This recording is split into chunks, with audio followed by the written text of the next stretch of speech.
Welcome to my April Assets Fitness Challenge.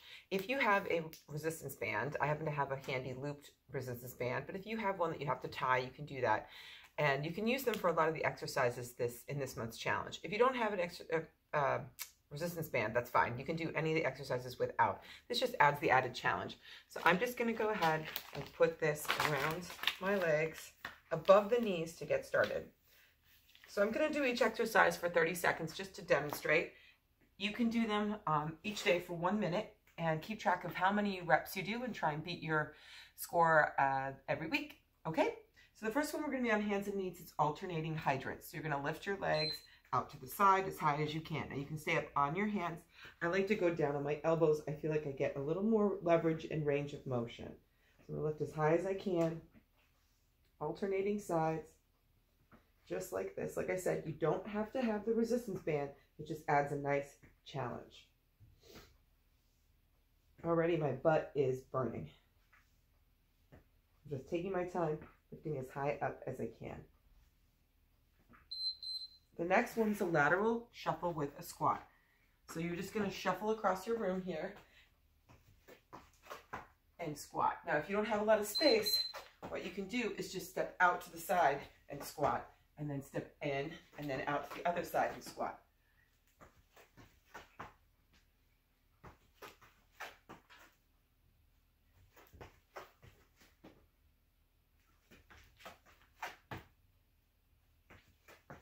Make sure you sit back in those heels when you squat.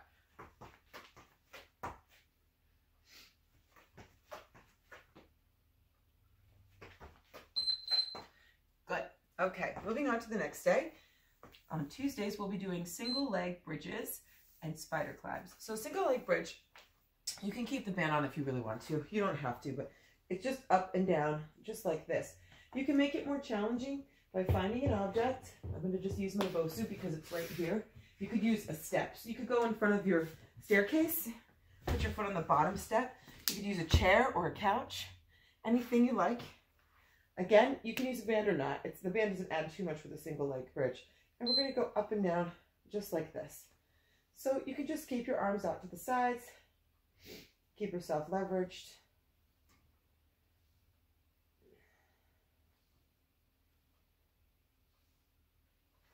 You just want to be nice and close to the object if you have your foot on something. If you have your foot on the floor, again, you want to keep your foot close to your butt on the floor. The band does add a bit of a challenge, so it's again up to you if you want to use it. Switch legs, make sure that you didn't scooch away. Keep that leg up and lift up.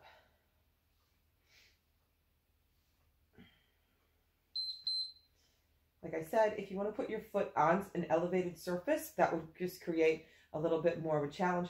I would prefer to put my foot on something higher so I can really get up into those glutes and into the hamstrings. Like a chair or a couch, make sure the chair is stable, obviously. But if you're just beginning, you could just keep your foot on the floor. That's challenging enough. Make sure your belly is pulling in nice and tight. And you're keeping yourself stabilized. And then we're going to flip over, and you can put your hands on that elevated object if you're modifying. You're going to put your hands down here, and you're going to pull your knees wide to the elbows. You can go as fast as slow as you want. So I'm going at a nice, even, steady pace, but I can go faster like this and get a little more of an increased heart rate. You just want to make sure that you're really pulling those knees to the elbows. So if you're unable to do so in a quick manner, you want to slow down. And again, that band really does add a challenge.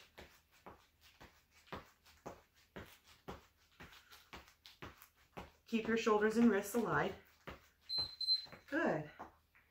Okay, the next day, we're doing rainbow lifts and banded jacks. Rainbow lifts might be challenging with the band on. The idea with a rainbow lift is you want to go from here to here. Nice, high leg circle. So it's up to you. You can take the band off. You can keep the band on just like this. You want to get up and over as high as you can.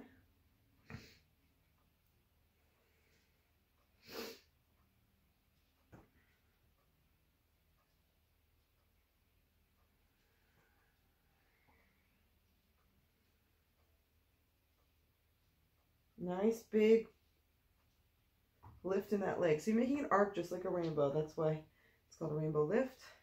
Nice high arc. And I feel that burn. So now we're going to do the other side.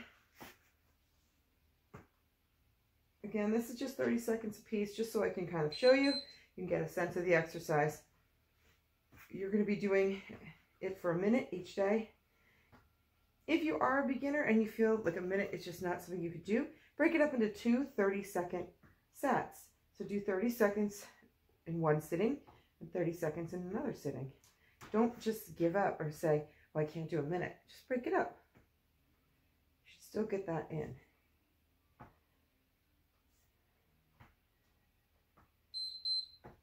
Good. And then we do banded jacks. So you stand up and you do jumping jacks, just like this. Now, some people like me to do them like this. I often do because you feel like you're going to pee your pants. So it's up to you. I'll do them a little bit both ways here. So front and back or open side to side. Either way, it's up to you. If you're modifying, you're just tapping out like that.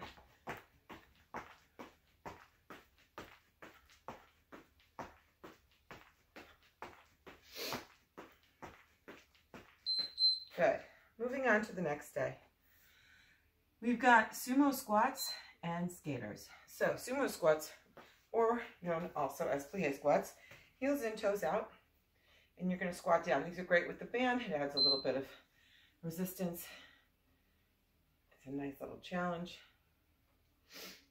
You want to push your body weight into your heels. Again, your knees are out over the toes. Toes are pointing out away from your body. Heels are in.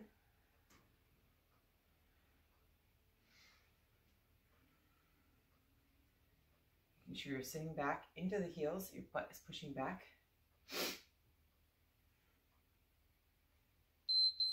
And then skaters, you step to the side and you cross behind, you reach down, or if you have a back issue, you can reach out. Just be careful with the band on. It's great though, because it does add extra resistance. And like I keep saying, an extra challenge.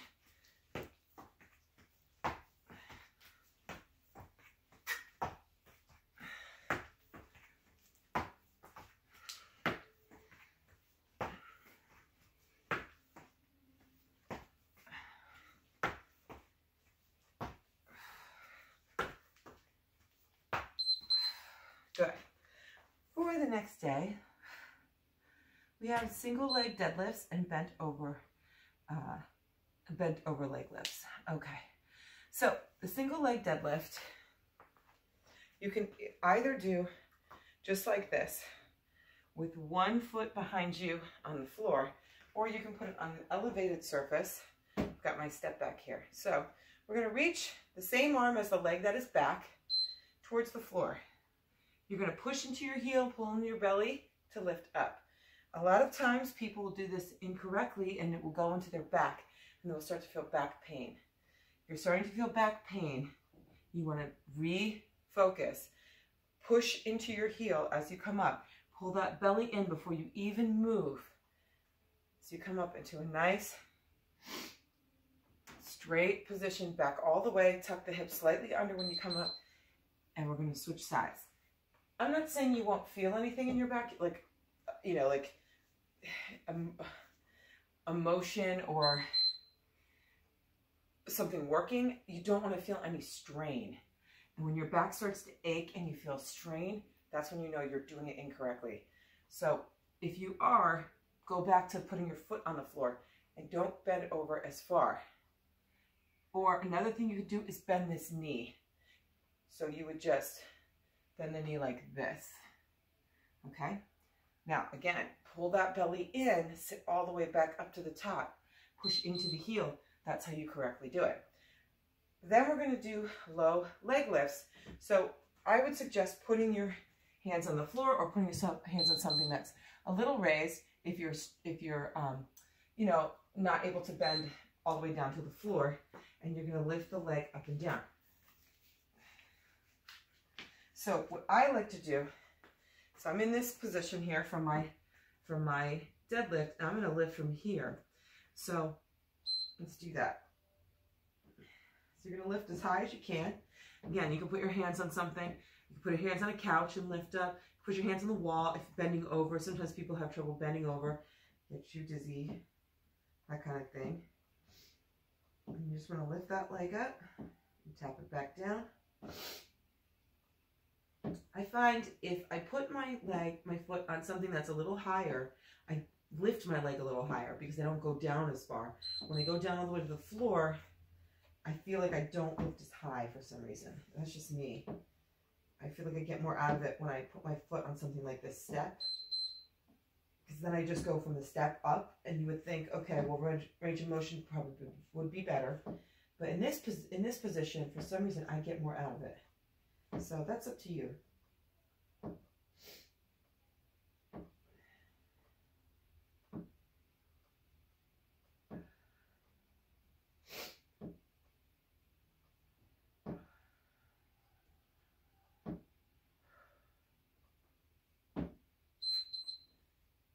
Good.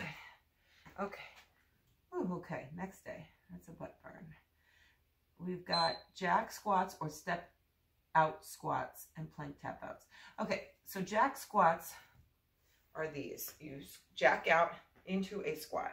So it looks like this. And I usually reach for the floor and then I come back in. Now, if you need to modify, you would just step out, squat, and step out and squat. Okay, so let's do these.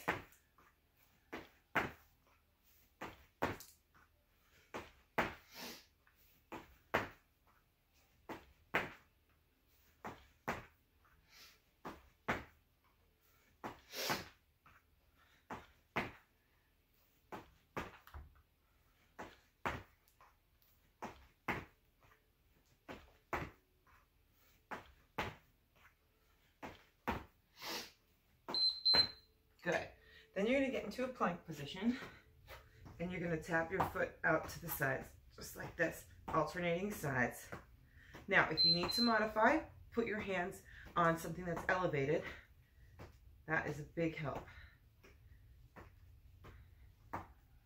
Try and keep your shoulders and wrists aligned.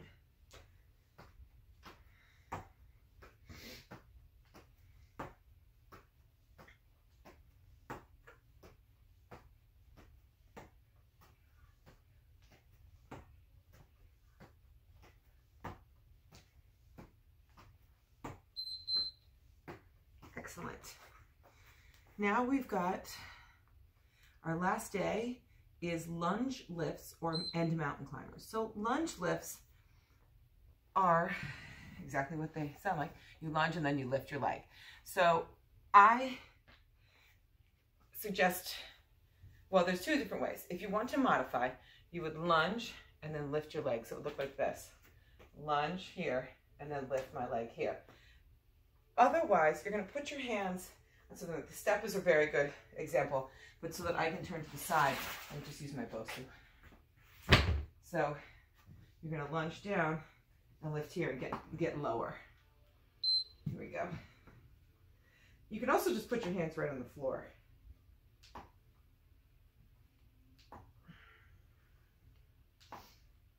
You want to keep your front foot nice and flat, so your heel in the front needs to stay down on the ground.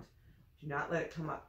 If it's coming up, you need to back your hands up further, like back here.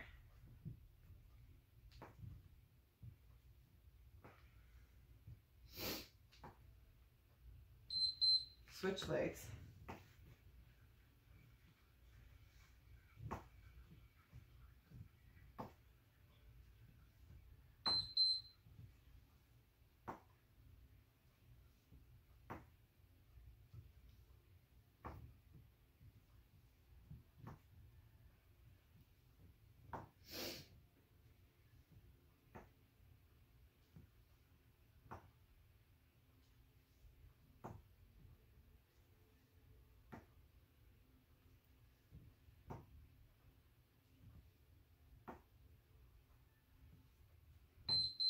And now mountain climbers. Now you can leave your hands here and you can use that, elevated surface for modification, or you can put your hands on the floor. You can also put your hands on the wall whatever works for you. And you just drive your knees towards your chest. You can go slow or fast.